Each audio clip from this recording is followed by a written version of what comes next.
दोस्तों आजकल आप सभी लोग निपाह के बारे में ज़रूर सुन रहे होंगे, चाहे वो आप न्यूज़ के माध्यम से सुन रहे हो या न्यूज़पेपर के माध्यम से सुन रहे हो, अपने कलीग या दोस्तों को बात करते हुए सुन रहे हो। निपाह के बारे में चर्चा तो है। तो निपाह है क्या, निपाह वायरस क्या है, निपाह बीमारी क्या है, इसका इन्फेक्शन कैसे होता है, क्या क्या इसके लक्षण हैं, इसके लिए हम कैसे बचाव कर सकते हैं, इसकी एपिडेमियोलॉजी क्या है, कहाँ कहाँ ये पाया जाता है दुनिया के किस किस कोने में, और यह किस तरह का वायरस है, आरएनए वायरस है कि डीएनए वायरस है। तो दोस्तों आज हम इसी निपाह के बारे में बात करने वाले हैं। तो आइए बने रहिए कुछ देर मेरे साथ। मैं आपका दोस्त प्रमोद, नमस्कार। तो दोस्तों जैसा कि आप निपाह के बारे में सुन रहे होंगे कि जैसे यहाँ पे हम सबसे पहले तो थोड़ा सा आउटब्रेक के बारे में ही बात कर लें। तो आप यहाँ पे दोस्तों देख पा रहे होंगे 2001 में वेस्ट बंगाल के सिलीगुड़ी में लगभग 66 केसेस आए थे, जिसमें से 45 की डेथ हो गई थी। ठीक है, ठीक उसी प्रकार दोस्तों 2007 वेस्ट बंगाल में नदिया एक इलाका है, वहाँ पे एक एरिया है जहाँ पे 5 केसेस आए थे, जिसमें से 5 की डेथ हो गई थी। और 2018 आपका कोझिकोड है मालापुरम में, जहाँ पे आपके 18 केस आए थे और 17 की डेथ हुई थी। ठीक उसी प्रकार दोस्तों 2019 थोड़ा अच्छा साल रहा, यहाँ पे केसेस नहीं दिखे, सिर्फ एक केस था, वो भी रिकवर हुआ था, 0 डेथ थी। और 2021 की बात करें दोस्तों तो फिर से अगेन केरला में कोझिकोड में ही एक केस आया, उसकी डेथ हो गई थी। अभी 2023 में सुनने में आ रहा है कि बहुत तेज़ी से ये इन्फेक्शन स्प्रेड हो रहा है केरला में, और अब तक आपके 4 केसेस आ चुके हैं, जिसमें से 2 की डेथ हो गई है। तो इसकी डेथ रेट बहुत ज़्यादा है, जिसकी वजह से इसके लिए काफ़ी खतरा बताया जा रहा है। तो हमें बहुत ही बचाव और बहुत ही प्रिकॉशन के साथ बने रहना है और डट के मुकाबला करना है इस बीमारी के साथ। तो आइए दोस्तों अब आगे बढ़ते हैं। यहाँ थोड़ा सा आउटब्रेक के बारे में बात हो गई। दोस्तों अभी जब मैं वीडियो बना रहा हूँ उस वक्त तक अभी मुझे सूचना मिली है इंडिया न्यूज़ पर कि केरला में अब केसेस बढ़कर 23 हो गए हैं, जो कि पॉजिटिव रिपोर्ट हो चुके हैं, और 352 लोग कंटेनमेंट जोन में हैं जिन्हें इन्फेक्शन होने के चांसेस हैं। सबसे पहले तो दोस्तों यही जानने की कोशिश करते हैं निपाह वायरस है क्या। जैसा कि आपको पता ही होगा, वायरस कनेक्टिव लिंक है लिविंग और नॉन लिविंग के बीच में, और वायरस तब तक नॉन लिविंग रहता है जब तक वो किसी की बॉडी में इंटर ना कर जाए और रिप्लिकेट ना करने लगे।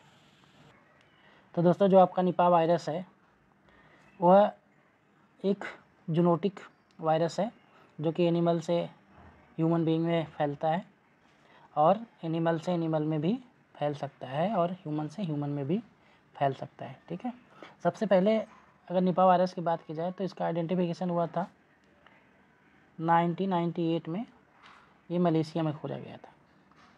ठीक है, और दोस्तों इसका एक नेचुरल होस्ट होता है, जो कि आपका फ्रूट बैट्स जिसे आप बोलते हो, जो टेरोपस स्पीसीज होती है फ्रूट बैट की, ये इसकी नेचुरल होस्ट होती है जो नेचुरली कैरी करता है।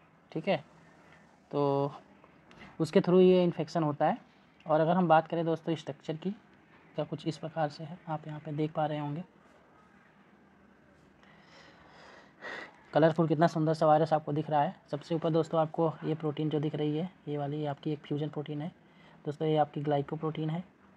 और मैट्रिक्स प्रोटीन मतलब सेल के अंदर वायरस के जो प्रोटीन पाई जाती है वो आपका मैट्रिक्स प्रोटीन है, जो आपका ये है।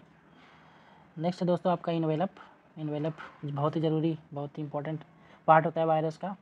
नेक्स्ट दोस्तों आपका ये न्यूक्लियो कैप्सिड है, क्योंकि आपके न्यूक्लियस को कवर करने के लिए और उसको सेफ्टी प्रोवाइड करने के लिए होता है। नेक्स्ट है आपका ये फॉस्फोप्रोटीन। दोस्तों न्यूक्लियो कैप्सिड और फॉस्फोप्रोटीन मिल के आपके वायरस का राइबो न्यूक्लियो प्रोटीन बनाते हैं। ठीक है, नेक्स्ट दोस्तों आपका आता है लॉन्ग पॉलीमरेज। जो सबसे इंपॉर्टेंट पार्ट है दोस्तों इस वायरस का, वो है आपका negative sense single standard non segmented viral RNA. तो दोस्तों यहाँ पे जो निगेटिव सेंस और पॉजिटिव सेंस आरएनए की बात की जाती है, बेसिकली निगेटिव सेंस आरएनए वो आरएनए होते हैं जो डायरेक्ट इन्वॉल्व नहीं होते प्रोटीन के सिंथेसिस में, जस्ट एमआरएनए की कॉपी की तरह वायरस में वो होते हैं। और अगर पॉजिटिव सेंस की बात की जाती है तो वो एमआरएनए डायरेक्ट इन्वॉल्व होता है ट्रांसलेशन में और वो प्रोटीन की सिंथेसिस में करता है। तो उस तरह के आरएनए को हम बोलते हैं पॉजिटिव सेंस आरएनए। और जो निगेटिव सेंस आरएनए होता है वो एमआरएनए की कॉपी होता है, आगे उसको ट्रांसलेशन या प्रोटीन बनाने के लिए पहले एमआरएनए में फिर से बनना होगा, फिर उसके बाद वो वापस से ट्रांसलेशन करेगा, इसलिए हम उसको निगेटिव सेंस आरएनए बोलते हैं। ठीक है दोस्तों, आशा करता हूँ आपको यहाँ पे समझ में आ गया होगा। मैं बहुत ज़्यादा डिटेल में इसमें नहीं जाता हूँ वरना आपको कन्फ्यूजन क्रिएट होगी। दोस्तों आइए बात करते हैं अब सिम्पटम्स के बारे में। दोस्तों जहाँ तक बात करें सिम्पटम्स की, तो सिम्पटम्स इसमें जो आता है आपका, हम सिर्फ सिम्पटम्स को टारगेट करेंगे। ये जो आपका सर्कल दिख रहा है सिम्पटम्स है, इसमें दोस्तों आपका बहुत तेज़ या माइल्ड फीवर हो सकता है, आपको चिल्स महसूस हो सकती है, हेडेक हो सकता है, सोर थ्रोट हो सकता है, गले में दर्द, आपको बहुत ज़्यादा कमज़ोरी महसूस हो सकती है, मसल्स में पेन हो सकता है।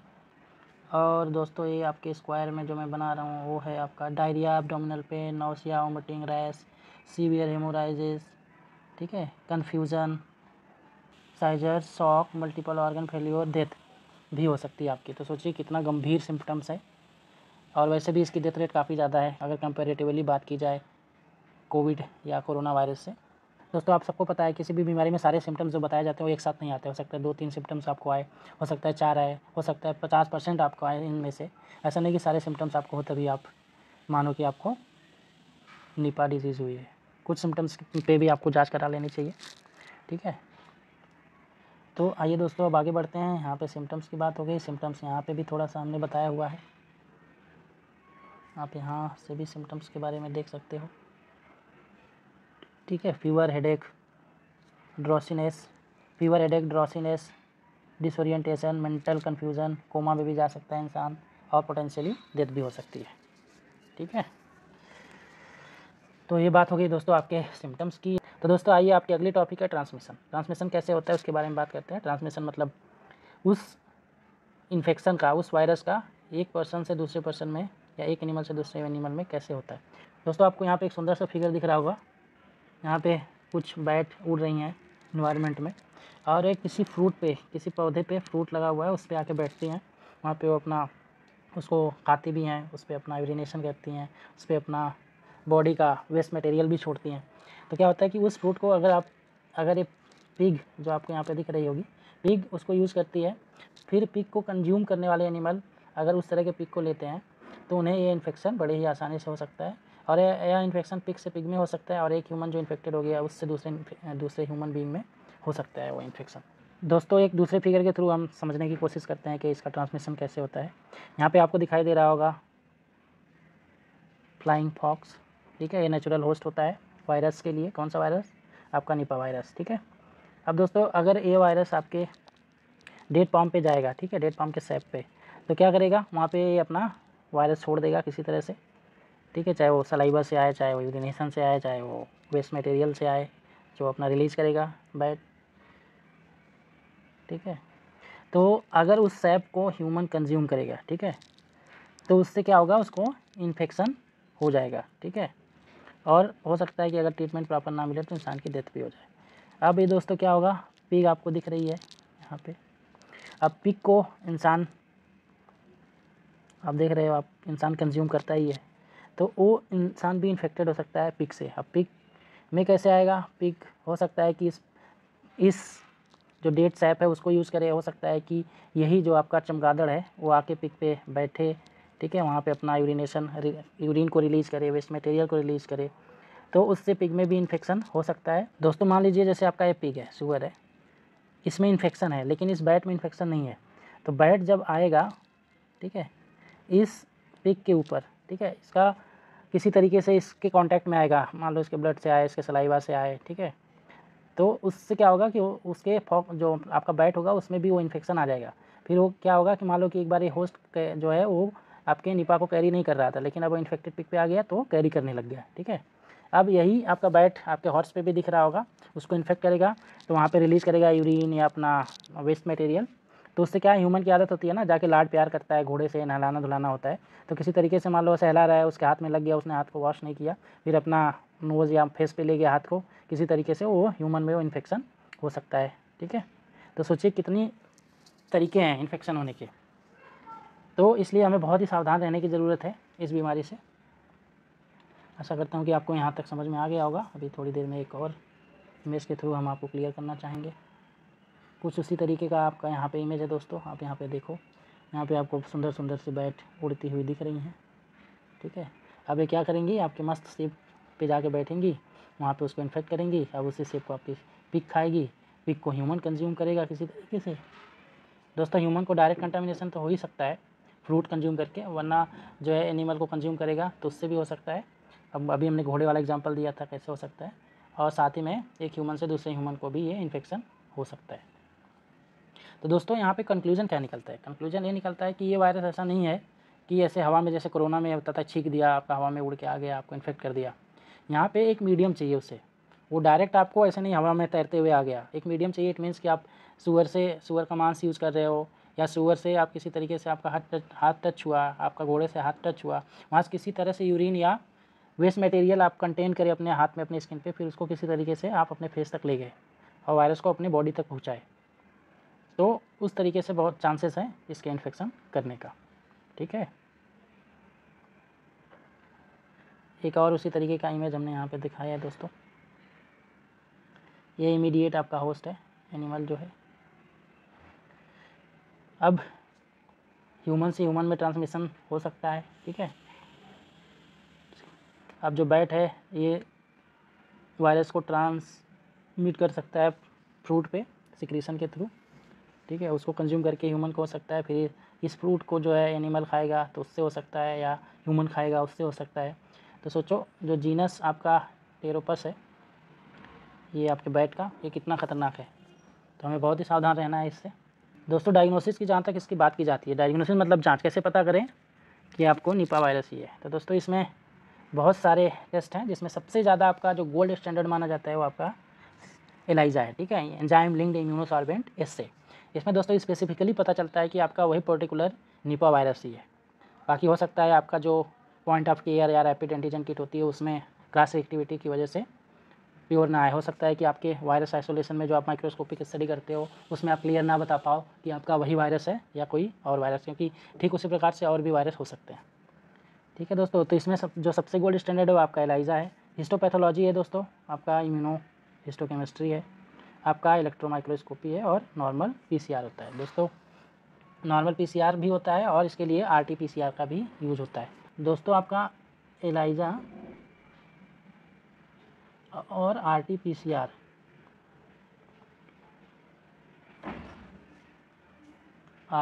इस टेस्ट के लिए सबसे गोल्ड स्टैंडर्ड माना गया है। ठीक है, बाकी आप हिस्टोपैथोलॉजी, इम्यूनो हिस्टोकेमिस्ट्री, इलेक्ट्रोमाइक्रोस्कोपी और वायरस आइसोलेशन से भी आप इसका पता कर सकते हो, लेकिन सबसे बेहतरीन होता है आपका आरटीपीसीआर और एलाइजा। ठीक है, हमने ऑलरेडी आपके एलाइजा पे वीडियो बना दिया है, आप चाहो तो हमारे चैनल को विजिट कर सकते हो, आप वहाँ से एलाइजा कैसे करते हैं, क्या क्या चाहिए होता है, क्या क्या प्रोसेस है। आने वाले टाइम में हम बाकी के टेस्ट जैसे RTPCR, virus isolation, electromicroscopy, immunohistochemistry, histopathology पे भी वीडियो बनाने वाले हैं, तो बहुत ही जल्दी आपको समझ में आ जाएगा। ठीक है दोस्तों, एलाइजा में आप जनरली एंटीजन एंटीबॉडी के थ्रू पता करते हो। दोस्तों जो आपका एलाइजा होता है उसमें जनरली आप एंटीजन और एंटीबॉडी के इंटरेक्शन को देखते हो, आपका स्पेसिफिक एंटीजन और एंटीबॉडी का इंटरेक्शन हो रहा है कि नहीं। ठीक उसी तरह से आरटीपीसीआर में दोस्तों आप एक स्पेसिफिक जीन को देखते हो जो कि कंजर्व्ड होता है, वो भी बहुत ही ज़्यादा स्पेसिफिक है, इसलिए दोनों बहुत ही गोल्ड स्टैंडर्ड डायग्नोसिस प्रोसेस है। न्यूट्रलाइजेशन इससे भी इसमें करते हैं दोस्तों। न्यूट्रलाइजेशन इससे एक तरह की एंटीबॉडी और एंटीजन की रिएक्टिविटी है जो वायरस के रिप्लिकेशन को कम कर देती है, जिससे हम पता कर सकते हैं कि हाँ ये एक स्पेसिफिक निपा वायरस है, लेकिन निपा वायरस के अगेंस्ट में स्पेसिफिक एंटीबॉडी होनी चाहिए। दोस्तों अब हम बात करेंगे एपिडेमियोलॉजी की। आप यहाँ पे देख रहे होंगे दोस्तों, जो अपना एशियाई रीजन है,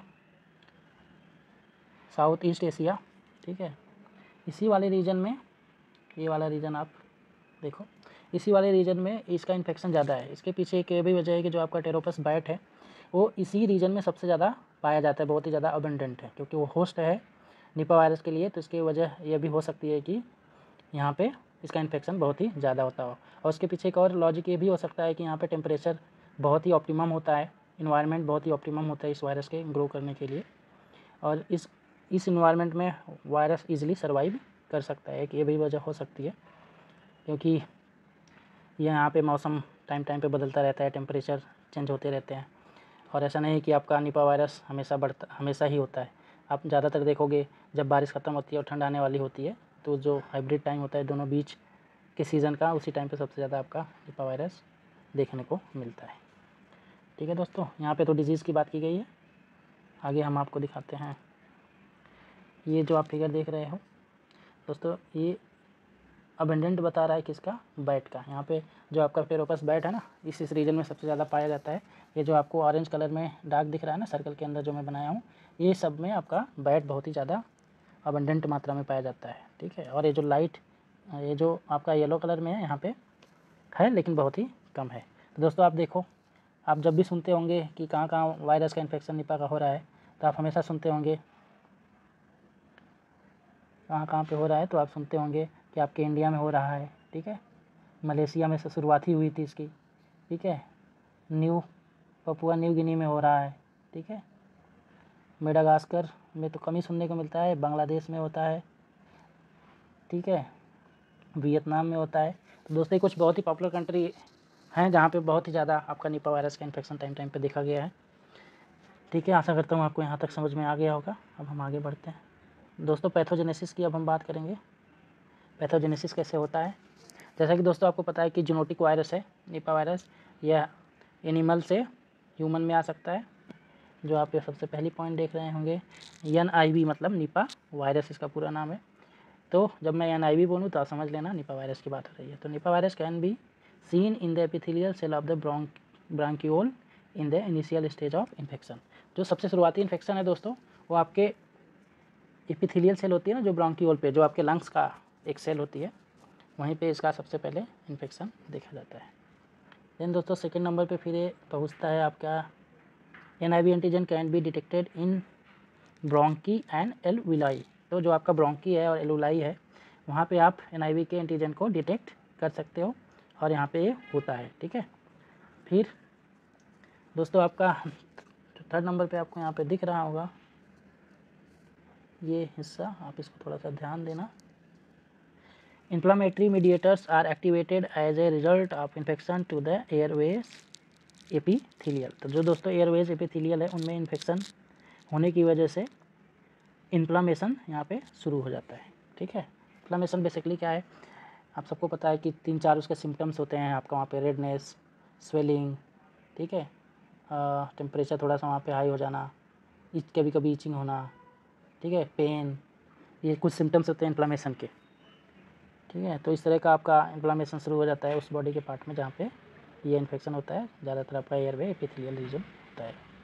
तो दोस्तों ऐसे इन्फेक्शन स्प्रेड होते होते होते होते आपके ये बॉडी के हर पार्ट में पहुंच जाता है, चाहे आपका वो किडनी हो, चाहे वो आपका नर्वस सिस्टम हो, ठीक है। फाइनली वो आपके ब्रेन में भी अटैक कर सकता है।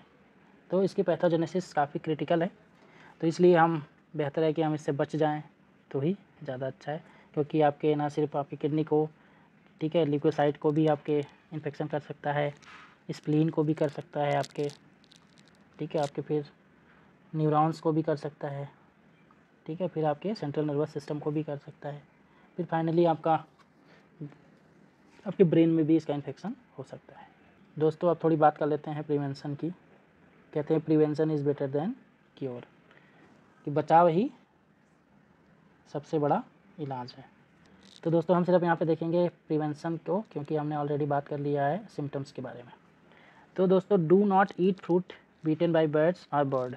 ऐसा कोई भी फ्रूट आपको खाना नहीं है जो बर्ड या बैट के द्वारा खाया गया हो, ठीक है। तो आप कैसे पता करोगे बैट या बर्ड के द्वारा खाया गया, तो कुछ ना कुछ उस पर निशान होगा ही। कुल मिला के अगर आपको कोई भी फ्रूट ऐसा बैड स्ट्रक्चर, खुदा हुआ, छिला हुआ, ठीक है, डैमेज दिख रहा है, तो उसको खाओ मत। Avoid direct contact with infected pig and bats, ठीक है, बचाओ, खुद को बचाओ कि डायरेक्ट आपका इन्फेक्शन पिग से या बैट से ना हो, बैट आपके ऊपर या आपसे टच ना हो, ठीक है। उसी प्रकार से आप पिग से भी दूर रहें, एनिमल से जिन्हें आपको लग रहा है कि उनको इन्फेक्शन है।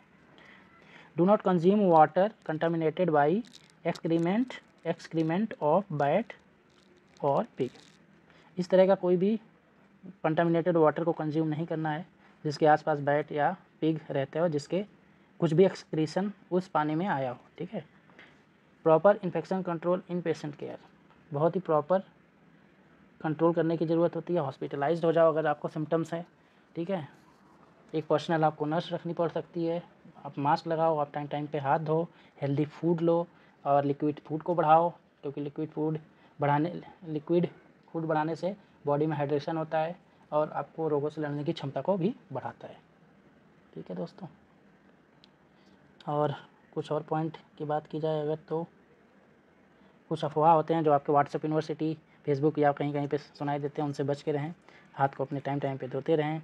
अपना कोई ट्रिप का प्लान है तो उसको आप अवॉइड करें, ठीक है। भीड़ में जाने से रुकें। सबसे पहले बहुत ही अच्छे तरीके से अपने फ्रूट को धोएं, ठीक है, उसके बाद यूज़ करें।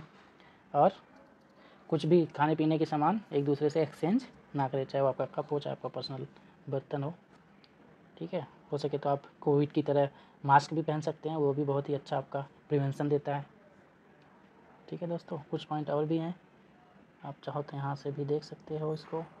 वही बातें हैं दोस्तों, यहाँ पे भी आप चाहो तो इसकी स्क्रीनशॉट ले लो या देख लो। सारी चीज़ें मिला जुला के वहीं हैं जो पहले ही मैंने बता दिया है। अब थोड़ा सा यहाँ पे अलग पॉइंट है, हम उसकी बात कर लेते हैं। Try to avoid coming into close contact with the patient, cover nose and mouth. नाक और माउथ को कवर करें जैसा कि आप कोरोना में करते थे। When going near to the patient, wash the hand, ये हमने ऑलरेडी आपको बता दिया है। Health care workers need to follow strict infection control measures with suspected और कन्फर्म्ड केसेस। तो ये जो हेल्थ केयर वर्कर होते हैं उनके लिए बहुत ही ज़्यादा एहतियात बरतने की ज़रूरत पड़ती है, ठीक है। जो भी इन्फेक्शन कंट्रोल के लिए मेजर्स लिए जाते हैं, जैसे आप गाउन पहनो, मास्क लगाओ, ग्लव्स लगाओ, ठीक है, सेफ्टी ग्लासेस पहनो। तो जो भी प्रिवेंशन है, जो मेजर्स है आपका इन्फेक्शन कंट्रोल का, उसको ज़रूर लें ये हेल्थ वर्कर, क्योंकि दोस्तों सावधानी ही सबसे बड़ा इलाज है, ठीक है। आशा करता हूँ आपको यहाँ तक चीज़ें समझ में आ गई होंगी। अगर आपको वीडियो अच्छा लगा तो अपने दोस्तों रिश्तेदारों से शेयर करें और ज़्यादा से ज़्यादा लाइक और सब्सक्राइब करें और कराएं और हमें मोटिवेट करें ताकि हम ऐसे ही मेहनत करके और भी वीडियो बनाएं। Thank you so much.